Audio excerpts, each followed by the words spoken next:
What is domain and hosting? Domain किसी website का नाम होता है। लाइक अगर आप amazon.com की बात करो तो amazon जो ब्रांड का नाम है, उसकी जो डोमेन है वो amazon.com होगी। इसी तरह आप अगर बात करते हो facebook.com की, facebook.com डोमेन का नाम है। लेकिन जब आप देखोगे कि जब आप कॉपी करते हो डोमेन नेम को, तो उसके साथ और भी एड्रेस कॉपी होता है, जिसके अंदर www डॉट ऐड होता है, साथ में HTTPS ऐड होता है, उसके साथ कॉलन और स्लैश स्लैश लगाया जाता है। तो एक जो डोमेन है, जब हम उसको कॉपी करते हैं तो उसके अंदर और भी बहुत सारी चीज़ें कॉपी हो रही होती हैं, जिसके अंदर डोमेन नेम आता है, सब domain, top level domain, protocol, ये सब शामिल होता है। अब अगर बात की जाए कि ये क्यों ज़रूरी है, इसलिए ज़रूरी है कि हर एक वेबसाइट की यूनिकनेस होनी चाहिए। ऐसा तो नहीं हो सकता कि आप जिस साइट का ओनर हो या जिस डोमेन ओनर हो, उसके ऊपर कोई और भी अपनी ओनरशिप लेकर आ जाए और क्लेम करना स्टार्ट। ऐसा नहीं होना चाहिए। लाइक आप अपनी एक वेबसाइट बनाते हो और वो अच्छा परफॉर्म करना स्टार्ट कर देती है, तो कोई थर्ड पर्सन उठ के ये बोले कि ये डोमेन तो मेरी है, तो अगर तो डोमेन के अंदर हर कोई अपनी ओनरशिप क्लेम करेगा तो वो प्रॉब्लम हो जाएगी। तो इसलिए क्या करते हैं कि डोमेन नेम को यूनिक कर देते हैं, यानी कि एक टाइम के ऊपर एक ही शख्स डोमेन का ऑनर हो सकता है। अब अमेजोन का ऑनर कौन? Jeff Bezos. इसी तरह फेसबुक का मार्क जुकरबर्ग। इसी तरह आपकी जो एक वेबसाइट होगी, आप उसके ओनर होगे। इसी तरह जो एम्प्लॉयर जिसके अंडर आप काम करने वाले हो, उसके पास जो प्रोजेक्ट्स होंगे वेबसाइट के, वो उसका ओनर होगा। अब जैसे हमारी केस के अंदर अगर आप देखो तो कि यहाँ पे tinydancingHorse.com ये डोमेन का नेम है। जैसे आप देख सकते हो, टाइनी डांसिंग हॉर्स ये डोमेन का नाम हो गया। एक चीज इस्तेमाल होती है TLD, टॉप लेवल डोमेन, जिसे हम कहते हैं .com। आपने अक्सर वेबसाइट के अंदर देखा होगा कि जिसके अंदर .US लग जाता है, या मे बी .UK लगा हुआ होता है, या इनफैक्ट आप देखो कि इसके साथ अगर पाकिस्तान की बात करें तो .PK लगा हो। तो ये टॉप लेवल डोमेन होती है। तो .US, .UK, .PK ये सब टॉप लेवल डोमेन्स हैं। और ये इसका मुख्तलिफ वजह है कि टॉप लेवल डोमेन मुख्तलिफ क्यों है। मोस्ट ऑफ द टाइम अगर आप US रीजन के अंदर रैंक करवाना चाह रहे हो और आपकी जो टारगेट ऑडियंस है वो सिर्फ US की है, तो आप कोशिश करते हो कि आपके पास US डोमेन भी हो। .com की डोमेन है वो जेनेरिक है, और आपके पास .com की डोमेन लाजमी होनी चाहिए। अगर आपका एक ब्रांड का नेम है, जैसे ये ब्रांड का नेम है tinydancingcoach.com, तो इस केस के अंदर .com होना लाजमी है अगर आप इसको लॉन्ग लॉन्ग टर्म के लिए लेके चलना चाह रहे हैं।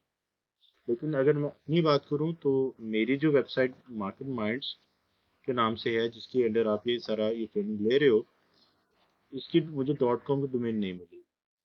अवेलेबल थी पर वो एक्सपेंसिव बहुत ज़्यादा थी। तो क्या किया मैंने कि इसके साथ एकेडमी की जो थी डोमेन वो अवेलेबल थी, तो मैंने वो परचेज। तो अब उसी के अंडर ये सारा काम चल रहा है, और हम इसके ऊपर जितने कोर्सेज अटेंड कर रहे हैं वो मार्केट माइंड्स डॉट अकेडमी की डोमेन के ऊपर अटेंड कर रहे हैं। जो www की डोमेन है वो सब डोमेन है।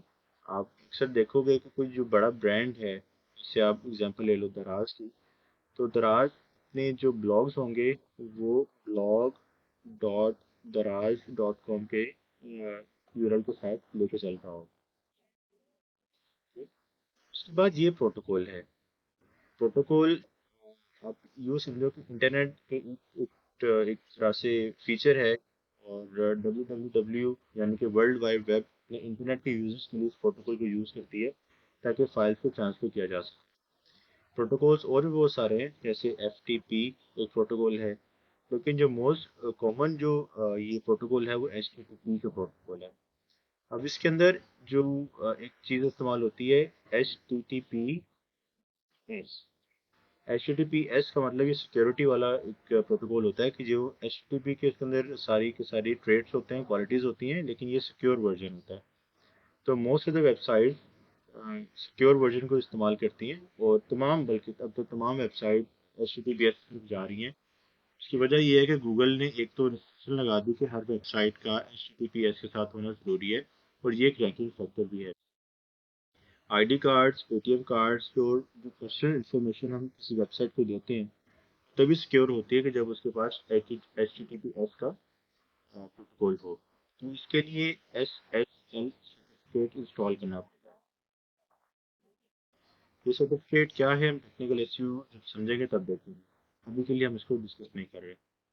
तो ऑल इन ऑल क्या है कि एक डोमेन वेबसाइट का नेम है, और इसके साथ जो TLDs वगैरह हैं ये सब इसके साथ एडिशनल चीज़ें हैं, लेकिन ये कंपल्सरी है, राइट। आप लोगों ने जो टाइनी, फॉर एग्जांपल अगर आप जो भी डोमेन लेते हो तो उसके साथ .com मिल जाए अच्छी बात है, अगर नहीं भी मिलती तो इससे कोई फर्क नहीं। होस्टिंग एक सर्वर है जिसके ऊपर आपकी वेबसाइट लोड हो रही होगी। देखोगे कि अगर आप अपने कंप्यूटर के अंदर, लैपटॉप के अंदर MS ऑफिस को चलाते हो तो उसको हार्डवेयर चाहिए सॉफ्टवेयर को लोड होने के लिए।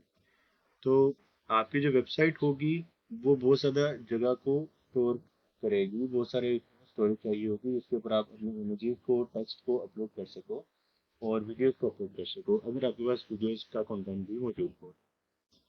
तो आपकी जो वेबसाइट होगी वो इस तरह से चलेगी कि आपके पास डोमेन तो है,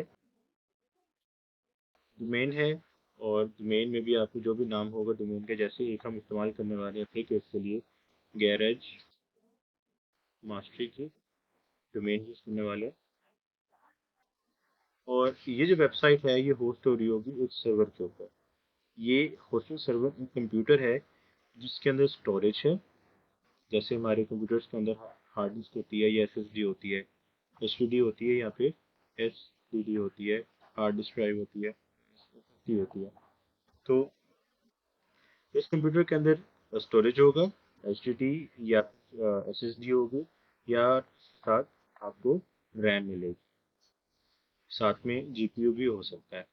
तो ये एक तरह से कंप्यूटर ही है, जैसे आपका एक लैपटॉप एक कंप्यूटर होता है इसी तरह ये भी एक कंप्यूटर ही होगा। बट इसके अंदर खास चीज़ ये होगी कि ये जो होस्टिंग सर्वर होगा 24/7 लाइव रहेगा।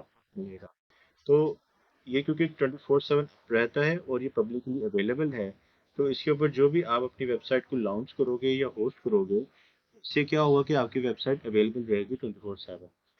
तो जो विजिटर्स होंगे या वेब विजिटर्स होने वाले हैं, यूजर्स होने वाले हैं, वो इस होस्टिंग सर्वर की तरफ आएंगे और यहाँ से इसको गैरेज मास्टर की तरफ से लिंक मिलेगा, जिसकी वजह से जो वेबसाइट दिखाई जाएगी वो यूजर्स को नजर आना शुरू हो जाएगी।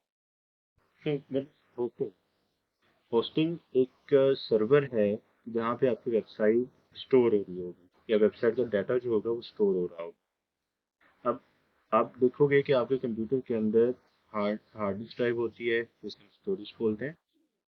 इसी तरह आपके कंप्यूटर के अंदर रैम होती है, और GPU हो सकता है, CPU होता है। तो ये तमाम चीज़ें मिलके आपके कंप्यूटर को रनिंग फेज के अंदर लेकर आती हैं। इसी तरह होस्टिंग सर्वर के अंदर भी ये तमाम चीज़ें अवेलेबल होती हैं, स्टोरेज, रैम, GPU, CPU।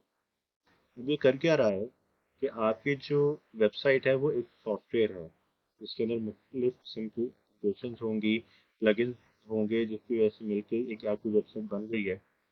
तमाम से मिलके जो एक एप्लीकेशन बना रही है जिसे हम वेब एप्लीकेशन कह रहे हैं और जिसे हम वेबसाइट बोल रहे हैं, उसको इन तमाम चीज़ों की ज़रूरत है, स्टोरेज की भी, रैम की भी, GPU की भी और CPU की। तो ये तमाम चीज़ें मिलके हम क्या करते हैं, इन सबको एक होस्टिंग सर्वर के ऊपर ले जाते हैं।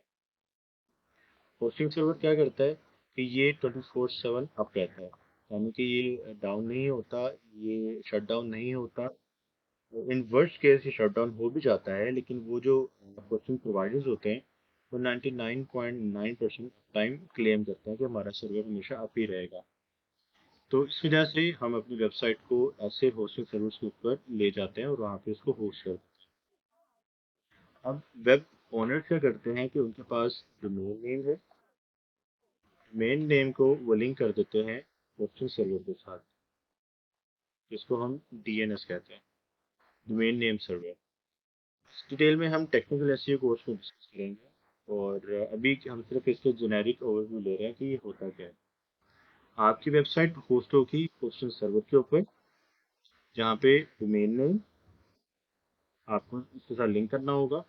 जैसे इसके साथ लिंक हो जाएगा तो बैकएंड पे क्या हो रहा होगा कि जैसे हमारी वेबसाइट है एक गैराज माफी के नाम से, तो अगर आप इसी की एग्जांपल लो, तो ये जो वेबसाइट है .com, garagemastery.com, ये लिंक हो जाएगी होस्टिंग सर्वर के साथ। और हम जितने भी इमेजेस को अपलोड करेंगे या किसी कंटेंट को अपलोड करेंगे, चाहे वो हमारी गैलरी हो या वीडियोस हो या टेक्सचुअल फॉर्म के अंदर कंटेंट हो, तमाम इस होस्टिंग सर्वर के ऊपर जाएगा। और वो तमाम कंटेंट इंटरलिंक्ड है garagemastery.com के साथ। ये हमारे होस्टिंग ये हमारे डोमेन के साथ जो कि कनेक्टेड होगा हमारे होस्टिंग सर्वर के साथ।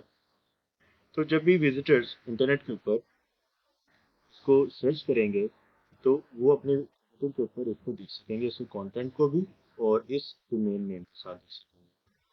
तो अगर आप इस पिक्चर को देखते हो तो एक तरतीब के साथ चल रही है कि वेबसाइट ओनर्स ने होस्टिंग सर्वर लिया और होस्टिंग सर्वर के ऊपर डोमेन डाल दी और अपना कंटेंट पब्लिश कर दिया।